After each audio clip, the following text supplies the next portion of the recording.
Bon, ben, bonjour Bertrand. Alors, on vient de t'entendre en duo, piano et sifflet, alors que je t'ai connu violoniste, enfin altiste.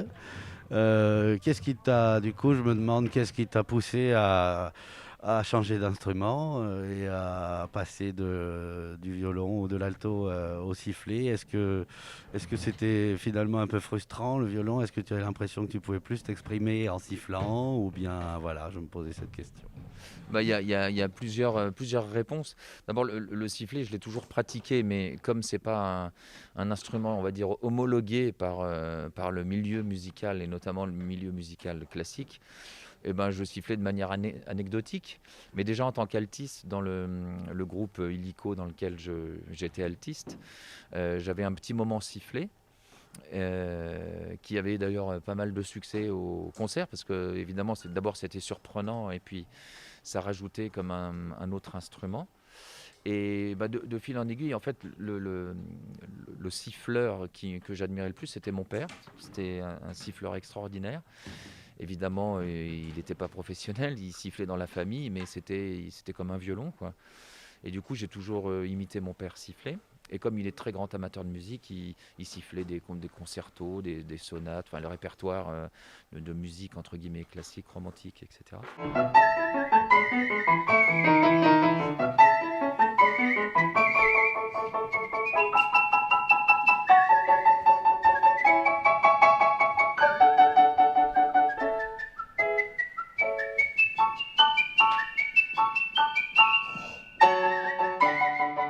En fait, il y a eu un déclencheur, c'est que je faisais partie d'un ensemble qui s'appelait Les Trilles du Diable et Double Sens, qui était dirigé par Nemanja Radulovic, un violoniste franco-serbe, enfin serbe et français. Et j'ai beaucoup tourné avec lui. Et j'ai fait un bis au théâtre de Belgrade. J'ai sifflé Bizet, Carmen, enfin l'air du Toréador. Et ça a eu un succès fou. Et après, il y avait une violoncelliste qui était violoncelliste à l'opéra qui m'a dit mais pourquoi tu développes pas ça, c'est extraordinaire comme instrument. Puis du coup, ça, de fil en aiguille, comme aussi dans une période de ma vie, décidé de faire moins d'alto, et j'avais envie aussi de développer mes projets personnels. Donc, il n'y a pas plus personnel que le sifflet. Du coup, voilà, ça. Oui, du coup, est-ce qu'on peut apprendre? Est-ce qu'il y a déjà un savoir dessus ou des techniques ou une pédagogie du coup Alors j'ai commencé un peu à réfléchir parce qu'effectivement je me suis dit mais bon il n'y a pas de raison qu'on puisse pas enseigner le sifflet comme on enseigne la voix. Euh, je J'arrive à le faire par certains moyens, donc j'ai un peu analysé. Donc il n'y a pas de corde vocale, il y a beaucoup la musculature de lèvres, la langue, la salive, le souffle. Et tout ça, oui, alors je m'entraîne sur mes enfants. Mais ils sont doués, alors donc ils comprennent assez vite. Il faudrait que j'essaie d'apprendre à des gens qui n'y arrivent pas du tout.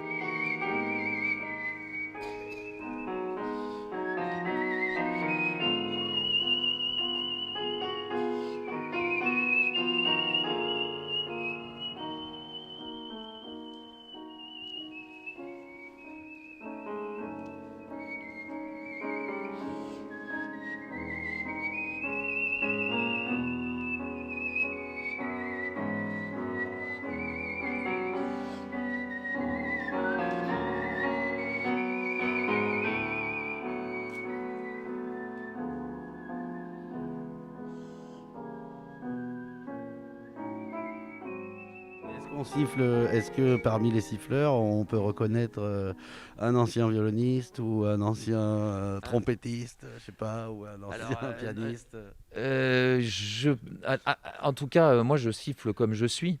Mhm. Donc, ce que j'essaie de Pas faire. forcément lié à la pratique de l'alto, enfin, ou... Non, non, mais enfin, comme un instrument, ça porte bien son nom. C'est un véhicule de musique. Mhm. C'est le lien entre la musique et l'artiste. Ça passe par l'instrument et ça vibre à travers l'instrument. Donc, je pense que Mhm.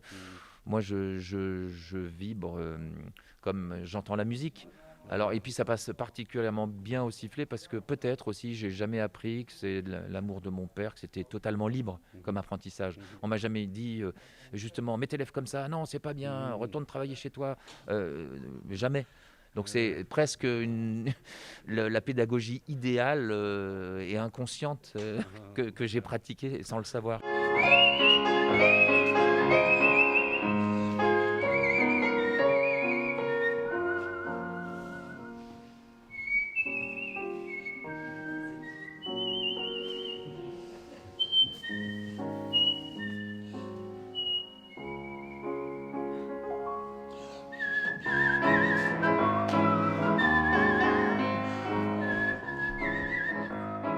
Est-ce que, comme, je sais pas, la grande crâne d'un chanteur, ça pourrait être d'être aphone le jour d'un concert, est-ce qu'un siffleur est-ce qu'on peut lui couper le sifflet ou est-ce que tu t'es retrouvé un jour à pas réussir à siffler parce que tu étais, je sais pas, Une fois, c'était à la télé en plus, j'ai raté une note aiguë parce que j'avais pas assez de salive. Ouais. Et elle n'est pas sortie du tout. Mais c'était la première fois que ça m'arrivait, alors que j'avais peur de rien. Quoi, et c'est parce que je pense que j'avais peut-être un peu le trac. Et du coup, je pense que j'avais pas assez de salive. Du coup, il faut toujours avoir une bouteille d'eau, même toujours.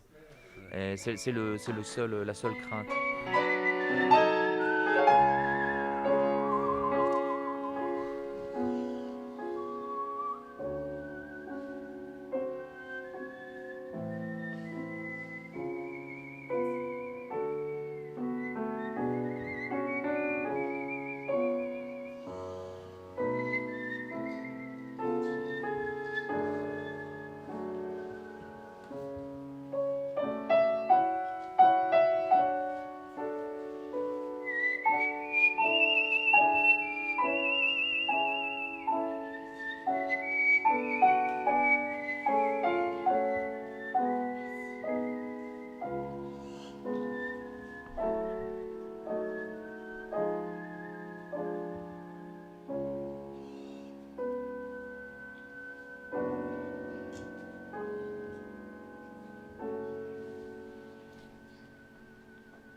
Une dernière question, on ne souffle que en expirant ou bien on peut souffler en inspirant? Alors, on peut faire les deux, mais toute la sculpture du son, entre guillemets, pour moi, ça se fait en soufflant. Ouais. Mais sur des notes tenues, j'arrive à aspirer. D'ailleurs, je l'ai fait là plusieurs fois sur des notes immenses.